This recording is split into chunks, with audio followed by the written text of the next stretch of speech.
की त्या तिघांच्या स्वप्नात स्वामी समर्थ गेले होते आणि त्यांनी त्या तिघांनाही सांगितलं की मी आज येतोय वटवृक्षाखाली.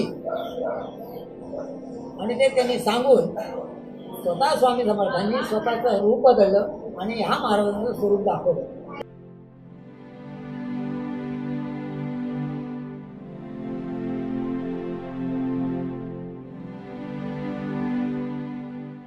स्वामींच्या ते स्वप्नात आले होते असं मी तुमच्याकडून ऐकलं, तर त्याबद्दल मला थोडी माहिती द्या.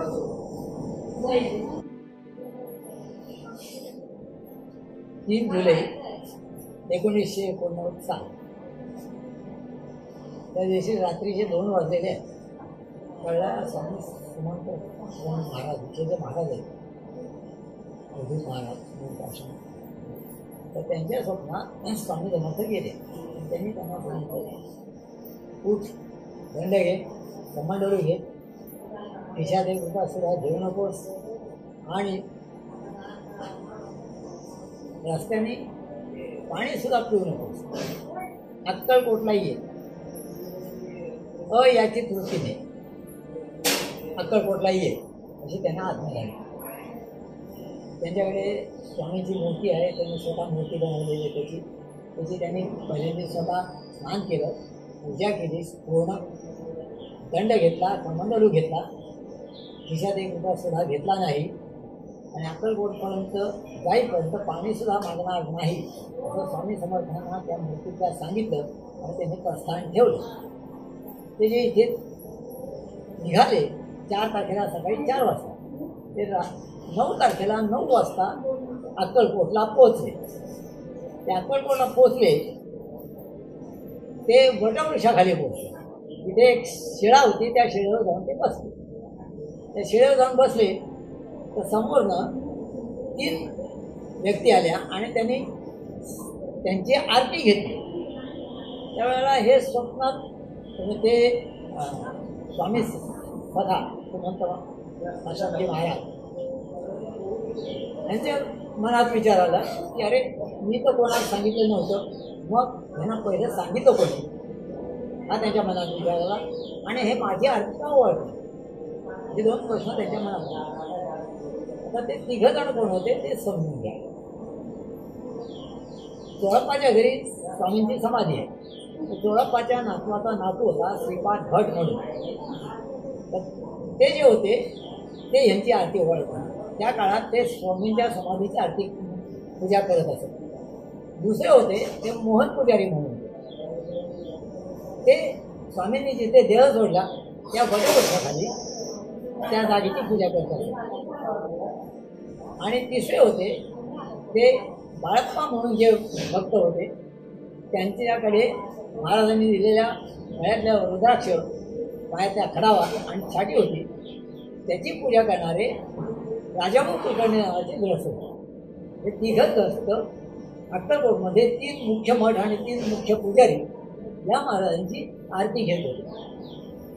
त्यावेळेला त्यांनी मग त्या 3घांनाच प्रश्न विचारला की तुम्हाला कोणी सांगितलं की मी आज येतोय म्हणून, आणि तुम्ही माझी आरती का ओळखताय? त्यावेळेला त्या 3घांची उत्तर आली की त्या 3घांच्याही स्वप्नात स्वामी समर्थ गेले होते आणि त्यांनी त्या 3घांनाही सांगितलं की मी आज येतोय वटवृक्षाखाली. आणि ते त्यांनी सांगून स्वतः स्वामी समर्थांनी स्वतःचं रूप बदललं आणि ह्या महाराजांचं स्वरूप दाखवलं. त्यामुळे ह्या 3घांनी त्यांना तिथे ओळखलं आणि स्वामी समर्थ समजूनच ओळखून त्यांना विनंती केली. त्यावेळेला त्यांनी सांगितलं की मला स्वामींची समाधी पाहिजे. ते म्हणजे ठीक आहे. त्या दिवशी होता बुधवार, त्याच्यानंतर दुसऱ्या दिवशी गुरुवार होता. ते म्हणले आज बुधवार आहे, तुम्ही थकून आलेला, तर तुम्ही उद्या गुरुवारी ब्रह्ममुहूर्तावर दर्शन घ्यावा अशी इच्छा आहे. त्यांनी ती मान्य केली. तर त्या दिवशी ते राहिले. पहाटे दुसऱ्या दिवशी 2 वाजता उठले आणि पहाटे 3 वाजता ते समाधी मठात गेले. समाधी मठात आत गेल्यावर त्यांनी दारं लावून घेतली. ते 3घही जण बाहेर उभे होते.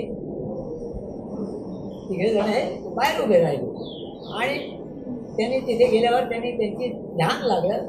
ध्यान, धारणा आणि समाधी या 3 अवस्थेमध्ये ते समाधी अवस्थेमध्ये गेले आणि त्यांनी सूक्ष्म देहाने खाली जाऊन स्वामी समर्थांचा देह पाहिलाय. नंतर तिथे स्वामींची समाधी बांधली, ती काळ्या दगडाची बांधली, हे त्यांनी तिथे पाहिलं. आणि तिसरी गोष्ट म्हणजे स्वामींचा हुक्का आहे, तो हुक्का चांदीचा हुक्का आहे, तो समाधी मठात ठेवलेले हे त्यांनी ते पाहिलं. आणि त्याची प्रतिकृती म्हणून तिथे 1996 साली मारुती मंदिरातच त्यांनी स्वामींची समाधी स्थापन निर्माण केलेली आहे. जसं त्यांनी तिथे जाऊन प्रत्यक्ष स्वामी समर्थांचा देह पाहिला, तसाच त्याची प्रतिकृती म्हणून इथे त्यांनी स्वामींची मूर्ती बनवली आणि त्या मूर्तीची प्रतिष्ठापना केलेली आहे.